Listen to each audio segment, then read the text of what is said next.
আসসালামু আলাইকুম এভরিওয়ান, আশা করছি সবাই ভালো আছেন। এই মুহূর্তে আমি যে কাজটি করতেছি এটি হচ্ছে রেডমি নোট 9 প্রো। মোবাইলটার সমস্যা হচ্ছে ডেড কন্ডিশনে আছে এখন।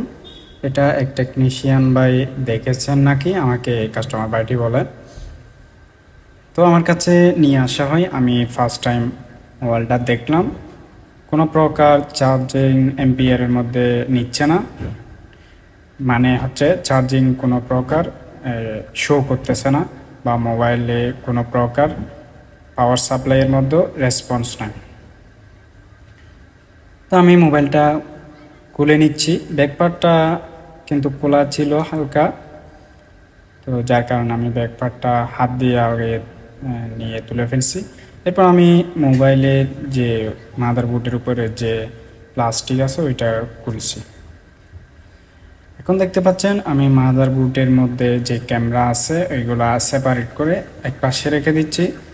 এরপর আমি মাদারবোর্ডটা মাইক্রোস্কোপে নিচে গিয়ে দেখতেছি মাদারবোর্ডটা কিন্তু একদম ফ্রেশ কন্ডিশনে আছে, একদম কোনো প্রকার কাজ করা হয়নি। তো যে টেকনিশিয়ান ভাইকে দেখিয়েছিলেন উনি মাদারবোর্ডের কোনো কাজ করেনি, উনি হয়তো চেষ্টা করছিলেন কোনোভাবে কাজ করার জন্য, কিন্তু কোনো কাজ করেননি। তো আমার কাছে নিয়ে আসা হয়, আমি স্টিলটা তুলে দেখলাম, এই যে সিপিইউটা একদম ঠিকঠাক আছে, ইউএফএসও ঠিকঠাক আছে।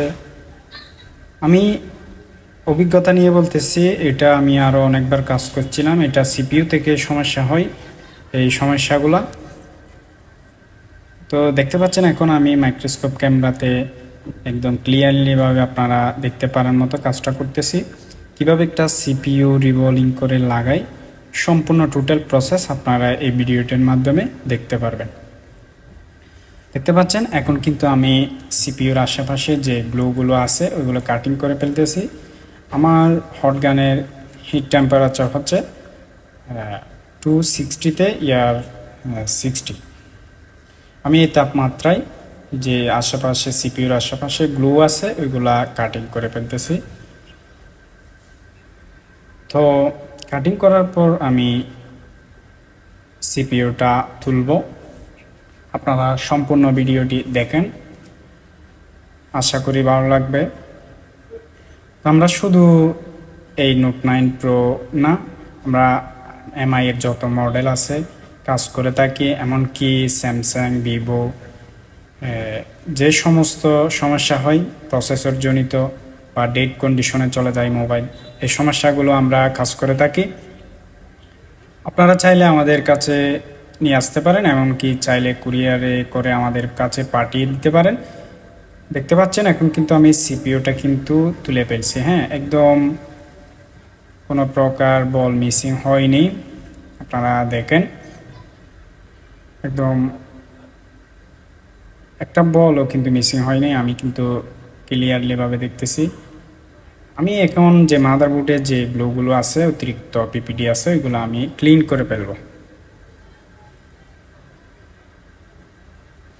তো আমরা শুধু এই কাজ না, আমরা সম্পূর্ণ মোবাইলে কাজ করে থাকি, অ্যান্ড্রয়েড বলেন আইফোন বলেন আমরা কাজ করে থাকি। আইফোনের মধ্যে আমরা display change, battery message remove, face আইডির কাজ, অনেক সময় ফেস আইডি হাইট হয়ে যায়, কাজ করে না, থ্রু টোন, এই সমস্ত আইফোনের যত কাজ আছে সব কিছু করে থাকি। আর অ্যান্ড্রয়েডের মধ্যে সব কাজই করে থাকি। আপনারা চাইলে আমাদের শপে নিয়ে আসতে পারেন, ডিসক্রিপশনে লোকেশন দেওয়া থাকবে বা শপ নাম্বার দেওয়া থাকবে, আপনারা নিয়ে আসতে পারেন। আর চাইলে আমার কন্ট্যাক্ট নাম্বার দেওয়া আছে স্ক্রিনে, ওটাতে যোগাযোগ করতে পারেন। আপনাদের সর্বোচ্চ চেষ্টা করব যে কোনো কাজের মধ্যে সাপোর্ট দেওয়ার জন্য বা হেল্প করার জন্য। আমি যতটুকু জানি ইনশাল্লাহ আমি সর্বোচ্চ চেষ্টা করব। আর উইথাউট ডেড রিস্ক ছাড়া যে কোনো প্রকার কাজ করা হয়। দেখতে পাচ্ছেন এখন কিন্তু আমি মাদারবোর্ডের যে গ্লুগুলো অতিরিক্ত গ্লুগুলো আছিল এগুলো প্রেস করে কিন্তু এখন আমি ফাইনাল যে আমাদের রিপ রিমুভার দিয়ে মাদারবোর্ড সমান করি সেটা করতেছি। এরপর আমরা সিপিইউ রিভলিং পর্যায়ে বা সিপিইউ ক্লিন পর্যায়ে চলে যাব। তারপর আমরা ট্রাই করব মোবাইলটা অন করার।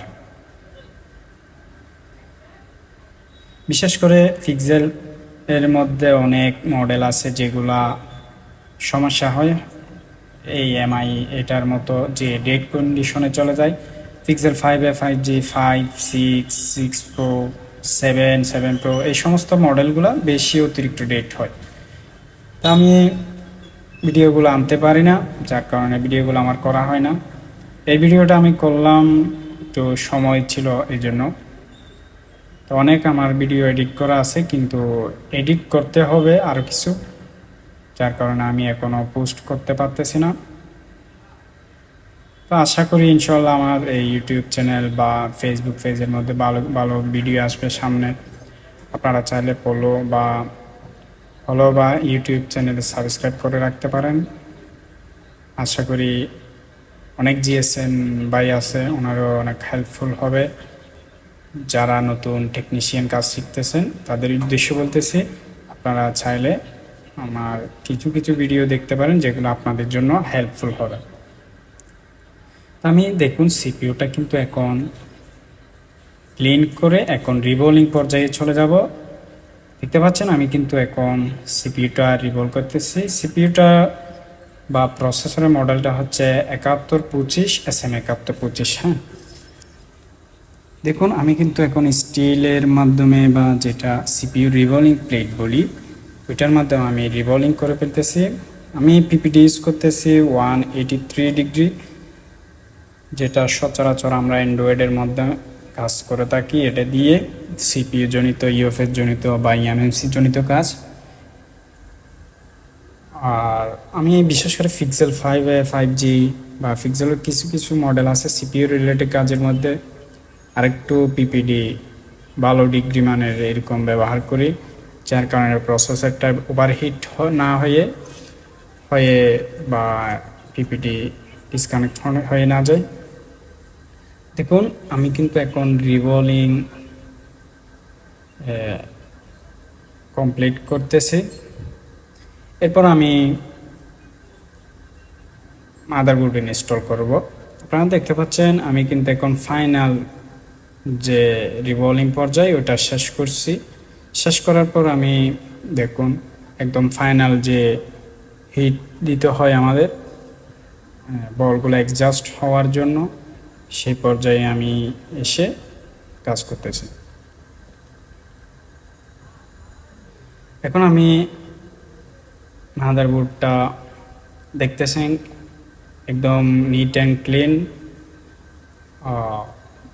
যে প্লাগ ফেস্ট আছে ওইটা ইউজ করতেছি। এরপর আমি সিপিইউটা সেমভাবে বসিয়ে এরপর হিটিংয়ের মাধ্যমে আমি বসাই নেব। আমাদের একটা জিনিস খেয়াল রাখতে হবে, সিপিইউটা বসার আগে কোনো প্রকার ময়লা বা অনেক সময়গুলো থেকে যায়, যার কারণে সিপিইউটা উঁচু নিচু হয়ে থাকে, এরপরও মোবাইল অন হয় না। তো সেটা দৃষ্টি আমাদের আকর্ষণ রাখতে হবে। আমাদের কাজ করতে হবে একদম ক্লিনভাবে। দেখতে পাচ্ছেন আমি কিন্তু এখন মাদারবোর্ডটা স্ট্যান্ড থেকে নিয়ে আপনাদের সরাসরি দেখাচ্ছি, ক্যামেরা ফিটিং করে ফেলবো। যেহেতু আমি ইতিপূর্বে বা অনেক আগে থেকেই এই কাজটি করতেছি, আমার অভিজ্ঞতা থেকে বলতেছি এই মোবাইলটা কিন্তু এখন অন হওয়ার চান্স 100%। তো আমি রেডমি নোট 9 প্রো এই মডেলটি আরও অনেক করছি, সিপিইউ রিভল করে মোবাইলটা রান করছি। কারণ হঠাৎ করে এই মোবাইলগুলো লোগো হ্যাংয়ে চলে যায়, আবার অনেক হয় কি সাউন্ডে কাজ করে না, বিশেষ করে সাউন্ড কাজ করে না Poco X3 pro, Samsung A03s টাচে কাজ করে না, এই সমস্যাগুলো বেশি হয়। আমি কিন্তু এখন এটা ফিটিং করে মাদারবোর্ড এখন মোবাইলটা অন করার চেষ্টা করতেছি। এই যে দেখুন আলহামদুলিল্লাহ আমাদের মোবাইলে এমআই লোগো এসে গেছে। তা আমি মোবাইলটা এখন যে প্লাস্টিক স্টিল আছে ওইটা আমি লাগিয়ে স্ক্রুপগুলো ইনস্টল করতেছি। এরপর আমি দেখতে পাচ্ছি বা আমি চেক করব স্টিমগুলো লাগাই আমাদের নেটওয়ার্ক আসে কিনা। কারণ কাস্টমার ভাই আমাকে বলেছিল যখন মোবাইলটি সমস্যা ছিল, মানে মোবাইলটা যখন বন্ধ হয়ে যায় এর আগে আমি ইউজ করতাম, তখন আমার নেটওয়ার্কে হালকা সমস্যা দিত, নেটওয়ার্ক চলে যাইতো, হঠাৎ মোবাইলটা অন অফ হইতো বেশিরভাগ। এইবার মোবাইলটা অফ হয়েছে আর অন হয়নি। তো সে পর্যায়ে আমার কাছে নিয়ে আসা হয়, আমি এই কাজটা করলাম। আশা করি 100% মোবাইলটা অন হবে, আমি কনফিডেন্স নিয়ে বলতেছি। তো দেখতে পাচ্ছেন মোবাইলের চারপাশে কিন্তু এখন যে অতিরিক্ত গ্লুগুলো আছে আমি ওইগুলো ক্লিন করে এরপর আমার যে গ্লু আছে ওইগুলো দিয়ে সুন্দরভাবে আমি ব্যাকপার্টটা ইনস্টল করে ফেলব। দেখতে পাচ্ছেন আমি কিন্তু ব্যাকপার্টটা লাগিয়ে এরপর রাবার করে ফেলছি। রাবার করার পর যেহেতু ব্যাকপার্টটা সঠিকভাবে লাগানো যায়, লেগে যায়।